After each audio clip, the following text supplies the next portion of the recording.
Hello, welcome, नमस्ते। पिछली बार जब मैं आपसे मिली थी तो एक छोटी सी चीज मैंने खाई थी और वो है टाइम बताना। इंग्लिश में टाइम बताने के लिए भी अलग अलग वोकैबुलरी यूज होती थी, ये किसने सोचा था। तो वो आपने सीख ली थी, वो तो बहुत ही इजी थी। और आज मैं आपको सिखाने वाली हूँ कुछ नया। मैं आपको सिखाऊंगी कि पोलाइट तरीके से बात कैसे करनी है। अब ये पोलाइटनेस क्या है? पोलाइटनेस ना एक क्वालिटी है। देखो, इंग्लिश के जो स्पीकर्स होते हैं ना, जो नेटिव स्पीकर्स होते हैं, वो काफ़ी ज़्यादा सॉफ्ट होते हैं बात करने के।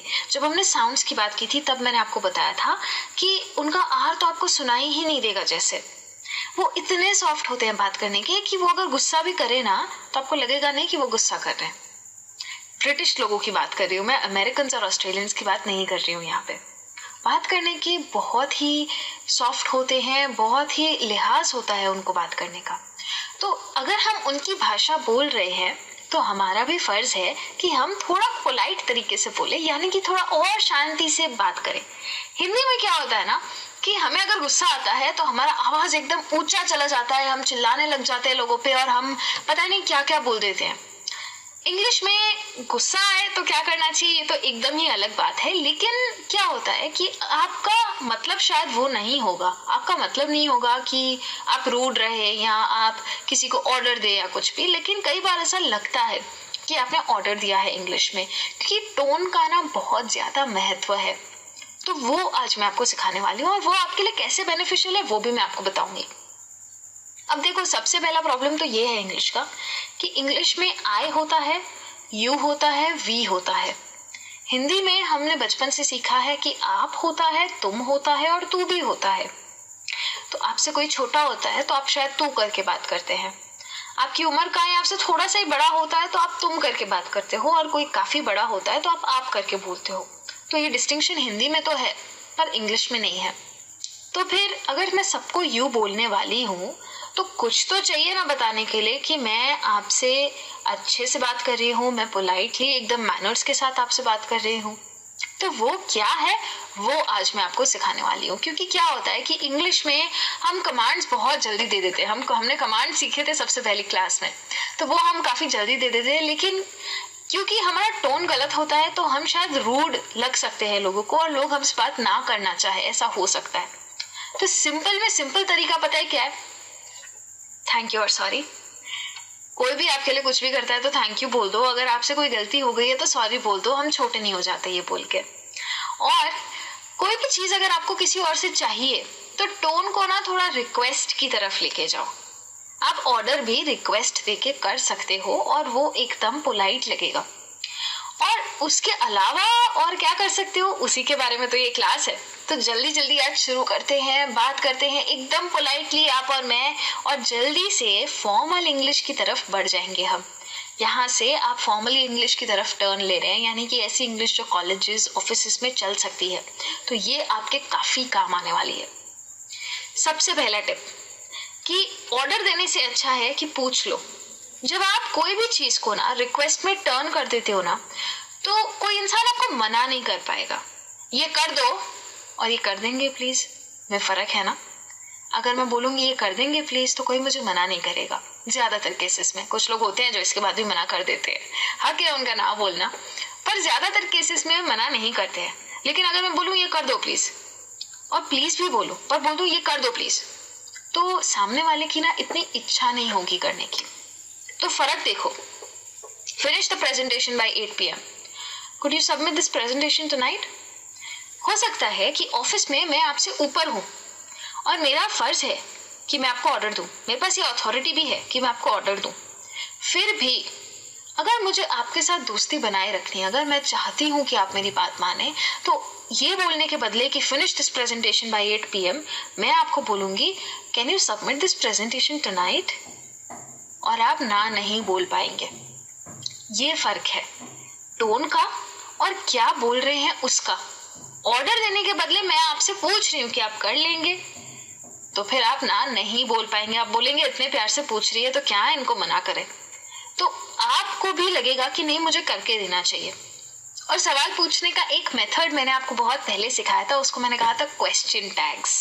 मैंने आपको सिखाया था कि क्वेश्चन टैग जब आप यूज करते हैं तो कोई भी चीज क्वेश्चन में बदल जाती है। तो गेट मी अ कॉफी बोलना और बोलना you wouldn't mind getting me a coffee, would you? फर्क है ना। दूसरे में मेरा टोन भी थोड़ा डाउन जा रहा है, मैं थोड़ा रिक्वेस्ट की तरीके से बोल रही हूँ, और पहले वाले में बोल रही हूँ get me a coffee, coffee लेके आओ मेरे लिए। आप बोलोगे नौकर बैठा हूँ या नौकर बैठी हूँ कि मैं तुम्हारे लिए कॉफी लेके आऊं? हम तो दोस्त है ना, क्यों मैं आपके लिए लेके आऊं? तो अगर मैं बोलूं कि आप मेरे लिए कॉफी लेके आएंगे ना, हाँ, तो आप मना नहीं कर पाएंगे मुझे। तो वैसे ही you wouldn't mind getting me a coffee, would you? क्या आप माइंड करेंगे कॉफी लाना? अब इसके सामने तो कोई भी मना नहीं कर पाएगा। एक तरीका भी तो है ना बातें मनवाने का। तो ऐसे क्वेश्चन टैग्स यूज करके देखिए, किसी के भी साथ कोई आपके नीचे काम करता है, अगर आप उससे सिर्फ इंग्लिश में नहीं, अगर आप हिंदी में भी ऐसा बोलेंगे ना तो भी आपको कोई मना नहीं कर पाएगा। तो अपना काम निकलवाने का एक तरीका है और इंग्लिश में पोलाइट होने का दूसरा तरीका है। उसी तरीके से आप चाहो ना तो आप ऐसे वर्ड्स यूज कर सकते हो कि होप है, वंडर है, थिंक है, फील है, बिलीव है। इससे यूज करने से होता क्या है मैं ये भी बता देती हूँ। क्या होता है कि जब हम नीड, हैव या वांट जैसे वर्ड्स यूज करते हैं, जैसे मैं बोलूँ I need this by 9 PM tonight, मुझे चाहिए ही, तो मैं ऑर्डर कर रही हूँ। और अगर मैं बोलूँ I hope you can do this by 9 PM tonight, मैं उम्मीद करती हूँ कि आप 9 बजे तक खत्म कर देंगे, तो मैं आप में उम्मीद लगा रही हूँ। I wonder if you can do this by 9 PM tonight, तो मैं सोच रही हूँ कि आप 9 बजे तक कर लेंगे, और फिर आप मुझे दिलासा देंगे कि हाँ हाँ हम कर लेंगे, तो वो आपकी तरफ से आया। और अगर मैं आपको बोलूँ I need this by 9 PM tonight, तो आप बोलेंगे ये क्या सड़ू बॉस मिली है। अगर आप किसी के बॉस है ना तो वो भी यही ऐसे ही सोचेंगे। तो वैसे ही अगर आप कॉलेज में भी है और आप किसी इवेंट में हैं या आप किसी से काम निकलवाना चाहते हैं, तो ये बेस्ट तरीका है, क्योंकि इससे आपके दोस्त भी बने रहते हैं, आप किसी के ऊपर अथॉरिटी की तरह भी पेश नहीं आते हैं, और आपका काम भी निकल जाता है, और थोड़ा लेस डायरेक्ट हो जाते हैं आप, यानी कि एकदम ब्लेम गेम नहीं खेलते आप। तो वैसे ही जैसे देखो कि we have to meet tomorrow, have to का मतलब हमें मिलना ही है कल, और मैं बोलूं I was wondering if we could meet tomorrow, मैं सोच रही थी कल मिल सकते हैं क्या, है ना फर्क। तो आप सामने वाले को जब ऐसे बोलोगे तो वो सामने वाला भी ऑनेस्टली आपको समझा पाएगा, और आप भी समझ पाओगे कि उनका प्रॉब्लम क्या है। I want this to be finish today, rude है, थोड़ा अथॉरिटेटिव है, थोड़ा ऐसा लगता है कि आप हवा में आ गए हैं अपनी पोजीशन की वजह से, और आप बोले कि I was hoping we could finish this today, तो आप उस इंसान के लेवल पे आके उनके साथ रह के बात कर रहे हैं। इंग्लिश लोग जो है ना वो ऐसे बात करते हैं, एकदम लिहाज से बात करते हैं, ऐसे नहीं कि किसी को नीचा दिखाना है। उसी तरीके से अगर आप कुड, में या माइट जैसे ऑक्सिलरीज यूज कर रहे हैं ना, तो आप थोड़ा प्रोबेबिलिटी में चले जाते हैं, प्रोबेबिलिटी में बात करते हैं, मतलब डायरेक्ट आप नहीं बोलते कि आपको ये करना है, आप थोड़ा प्रोबेबिलिटी में बोलते हैं। बोल आप सेम चीज रहे हैं, लेकिन ये तरीका ज्यादा पोलाइट है। तो क्या होता है कि जब आप ऐसा कुछ करते हैं ना, तो आप ज्यादातर बार क्वेश्चन पूछ रहे होते हैं और आप सामने वाले को स्पेस देते हो जवाब देने का, मतलब आप उनकी भी सुनते हो। तो जैसे कि अगर मैं बोलूं हैंड मी द रिपोर्ट, सिर्फ रिपोर्ट चाहिए, तो मैं हैंड मी द रिपोर्ट भी बोल सकती हूँ, और मैं कह सकती हूँ could you hand me the report. बात तो वही है, पर दूसरे वाले में सामने वाले को भी थोड़ी इज्जत महसूस होगी, और ये हम चाहते हैं। एज इंग्लिश स्पीकर्स ये हमारी जिम्मेदारी है कि जैसे इंग्लिश बोली जानी चाहिए हम वैसे ही उसको बोले। तो इसीलिए हैंड मी द रिपोर्ट से अच्छा है could you hand me the report. और ये चीज ऐसा नहीं है कि आपको टोन नीचे करके ही बोलना है। अगर आप गुस्से में भी है और आप बोलते हैं could you hand me the report, फिर भी आप पोलाइटली गुस्सा कर रहे हैं। सोचा था ऐसा भी होता है, पोलाइटली भी लोग गुस्सा कर सकते हैं, इंग्लिश में होता है, क्योंकि ब्रिटिश लोगों को ना गुस्सा बहुत आता है, तो वो कुछ इसी तरीके से गुस्सा करते हैं कि किसी को लगे ही नहीं कि गुस्सा है, और गुस्सा हो भी जाए किसी को बुरा नहीं लगेगा।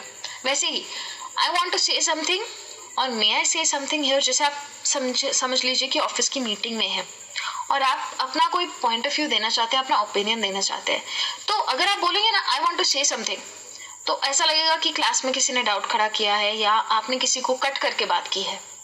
लेकिन आप बोलेंगे मे आई ऐड समथिंग हियर, तो सब बोलेंगे हाँ हाँ बोलो बोलो हमें सुनना है।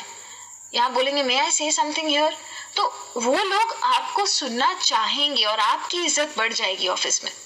तो इसीलिए ये पावर है कुड का, मे का, माइट का। तो इसीलिए ये सब चीजें यूज करना शुरू कर दो और कोशिश ऐसी करो कि आप नेगेटिव वर्ड ज्यादा ना यूज करो। तो नेगेटिव वर्ड से मेरा मतलब ये नहीं है कि नो नॉट मत यूज करो, लेकिन कुछ वर्ड ऐसे होते हैं ना इंग्लिश में कि जो बहुत ही स्ट्रॉन्ग होते हैं कि आप गलत है तो रॉन्ग है, या आई हेट यू, हेट है, ये सब जो वर्ड्स है ना ये बहुत स्ट्रॉन्ग है, बहुत नेगेटिव है, क्योंकि ये नेगेटिव फीलिंग दिखाते हैं। तो अब अगर ऑब्वियसली अगर आप किसी के बॉस है और उसने कोई गलती की है तो आपका फर्ज बनता है कि आप उन्हें बताएं कि ये गलत किया है तुमने। लेकिन मैं सिर्फ ये कह रही हूँ कि बोलने का तरीका चेंज कर दो। तो यू आर रॉन्ग बोलो, उससे अच्छा है आप बोलो I think you might be mistaken. ऐसा बोलते हो ना तो आपके नीचे कोई काम करता है आप उसे भी कह सकते हो, और आपके ऊपर कोई काम करता है ना आप उसे भी ऐसे बात कर सकते हो। क्योंकि बॉस को गलत बोलने में सबको थोड़ा डर लगता है, तो आप बॉस को बोल सकते हैं sir I think you might be mistaken here, तो वो सुनेंगे आपकी बात और ऑफेंड भी नहीं होंगे। अगर आप बॉस को जाके बोलोगे ना यू आर रॉन्ग तो कुछ भी हो सकता है, फिर नौकरी भी जा सकती है। इसीलिए अच्छा है कि इसी चीज को अपना पॉइंट रखना बहुत जरूरी है, इसीलिए इसी चीज को थोड़ा और पोलाइट वे में हमने बोल दिया। वैसे ही बहुत स्ट्रॉन्ग तरीके से बोलना आई हेट दिस, किसी को बुरा लग सकता है। इससे अच्छा बोलो I am afraid I don't like it too much, my taste is a little different. जब हम बोलते हैं I am afraid I don't like it too much तो उसका मतलब है एक्चुअली मुझे इतना पसंद नहीं है। तो मैं बता तो रही हूँ ना कि मुझे ये पसंद नहीं है, पर जो हेट का वर्ड है ना वो अपने अंदर रखो। आई हेट दिस, तो किसी ने कुछ बनाया होगा तो उन्हें बहुत बुरा लगेगा, इसीलिए बोल दो कि नहीं पसंद है, पर शांति से बोलो कि मेरा टेस्ट आपसे थोड़ा सा अलग है। तो ये पावर होता है पोलाइटनेस का कि किसी को बुरा नहीं लगता और आपकी बात भी आप आगे रख लेते हो। उसी तरीके से आप एक और चीज कर सकते हो, आप नेगेटिव वर्ड्स नहीं बोल सकते हैं लेकिन आप नेगेटिव क्वेश्चन जरूर पूछ सकते हैं। यहाँ पे मेरे नेगेटिव का मतलब है नो और नॉट वाला नेगेटिव। तो क्या होता है कि जब आप नेगेटिव क्वेश्चन पूछते हो ना तो आपको सामने वाले से जवाब मिल जाता है और सामने वाले को स्पेस मिल जाता है हाँ या ना बोलने का। हो सकता है वो आपके साथ अग्री ना करते हो, तो उन्हें दबाव में डालने से अच्छा है कि आप उनकी बात भी सुनो, तो उन्हें भी अच्छा लगेगा और वो आपकी ज्यादा इज्जत करेंगे, आपके ज्यादा काम करेंगे ऑफिस में या कहीं पे भी, कॉलेज में भी। तो ऐसा बोलो कि we have already covered this. जैसे अगर किसी ने डाउट पूछा और आपने बोला ये कर तो लिया, उससे अच्छा है कि ऐसा बोलो haven't we covered this already, दोबारा करना है, करा था ना एक बार। फर्क है ना, दोनों में अथॉरिटी जरूर दिख रही है आपकी, लेकिन दूसरे वाले में इंसान बोल सकता है कि नहीं सर, नहीं मैम, ये रह गया था एक्चुअली, तो आपको भी बुरा नहीं लगेगा। आप बोलोगे अच्छा ठीक है रह गया था तो कर लेते हैं। लेकिन अगर आप बोल ही दोगे we have already covered this, तो वो इंसान बोल भी नहीं पाएगा और आपका काम भी अधूरा रह जाएगा। इसलिए बेटर है कि क्वेश्चन के मेथड में आप उनको बोलो और नेगेटिव क्वेश्चन करो, हैवंट वी ऐसे करके क्वेश्चन करो। उसी तरीके से भले आप किसी पोजीशन ऑफ अथॉरिटी में हो, भले आपके नीचे 100 नहीं 200 नहीं 500 लोग काम करते हो, लेकिन ये चीज ध्यान रखो कि लोगों से अगर काम निकलवाना है ना तो उन्हें कोई तरीके का एक्सप्लेनेशन दे दो। अगर वो आपका पोजीशन समझेंगे ना तो उन्हें ये नहीं लगेगा कि आप ऑर्डर दे रहे हैं, वो आपके साथ आपकी टीम बन के काम करेंगे। तो अगर उन्हें आप एक्सप्लेनेशन दोगे तो वो और मन से काम करेंगे। तो अगर आपने टीचर को बोला suppose I can't submit the homework today, तो टीचर क्या सोचेगी, काम ही नहीं किया इसने इसलिए सबमिट नहीं किया है। लेकिन अगर आप बोलो I was caught up in a medical emergency so I could not finish my homework for today and I am so sorry, आपने रीजन दिया और आपने बताया, ऑनेस्टली बताया कि मैं होमवर्क नहीं कर पाया या नहीं कर पाई, और आपने सॉरी भी बोला, टीचर बुरा नहीं मानेगी। एक्सपीरियंस से बता रही हूँ, मैं भी टीचर हूँ। वैसे ही ऑफिस में अगर आप बोल दो कि आई नीड दिस रिपोर्ट, तो शायद कोई नहीं मानेगा, या अगर मान लिया क्योंकि आप बॉस हो तो पीठ पीछे बुराई करेंगे। लेकिन अगर आप बोल दो the boss needs this report by 9 PM so can we finish it right now, तो लोग आपकी बात मानेंगे और करेंगे भी। तो ये फर्क है, जब आप रीजन देते हो कि मुझे ये चीज़ इसीलिए करनी है या मैंने ये चीज़ इसीलिए नहीं की, तो चीज़ें लोगों के लिए भी क्लियर हो जाती है और ट्रांसपेरेंसी अच्छी मेंटेन हो जाती है। और अगर समझो कि आपकी गलती हुई है कहीं पे, ऐसा नहीं है कि हम लोग सब फ्लॉलेस है, हम सबसे गलतियां होती है, तो अगर आपसे गलती हुई है तो सॉरी बोलने से छोटे नहीं हो जाओगे। ये मैंने आपको इस क्लास का पहला रूल सिखाया था कि सॉरी और थैंक यू हमेशा बोलो। हमेशा कोई आपके लिए कुछ कर रहा है तो उन्हें थैंक यू जरूर बोलो, और आपने कोई गलती की है तो सॉरी जरूर बोलो। भले आप किसी और से हायर पोजीशन में बैठे हो तो सॉरी बोलना चाहिए, स्पेशली तब जब आपकी गलती है। तो अगर समझो कि कोई ऑप्शन नहीं है और इनकन्वीनियंस दे रहे हो, आप किसी को तकलीफ दे रहे हो, तो अगर आप ऐसा बोलते हो, शायद आप हायर पोजीशन में हो और आप ऐसा बोलते हो, I know this is an inconvenience but you must do it, मुझे पता है तुम्हें तकलीफ हो रही है पर तुम्हें करना पड़ेगा, तो कैसा लगेगा? अगर आप बोलोगे I apologise for this being an inconvenience but I am afraid we'll have to manage this, we बोलने से आपने दोनों की बात की। सॉरी बोल दिया कि मैं जानता हूँ कि ये इनकन्वीनियंस है, मैं जानती हूँ कि ये इनकन्वीनियंस है, आपको तकलीफ हो रही है, लेकिन मेरे पास कोई ऑप्शन नहीं है। तो आपने अपोलोजाइज भी किया और आपने रीजन भी दिया, मतलब सामने वाला आपकी बात माने उसके ज्यादा चांसेस है। मैं ये कहूंगी, मैं हर किसी के लिए नहीं बोल सकती कि वो मान ही जाएंगे, लेकिन ज्यादा चांसेस है, ये मैं आपको बोल सकती हूँ। अपोलोजाइज कर सकते हो, रीजंस दे सकते हो, पता है और क्या कर सकते हो? थैंक यू बोल सकते हो, बी ग्रेटफुल। ग्रेटफुल का मतलब है कि आप ग्रैटिट्यूड दिखाओ। जैसे ही कोई आपके लिए कुछ भी करे, कोई चाय भी लेके आया ना, तो थैंक यू भैया बोल दो।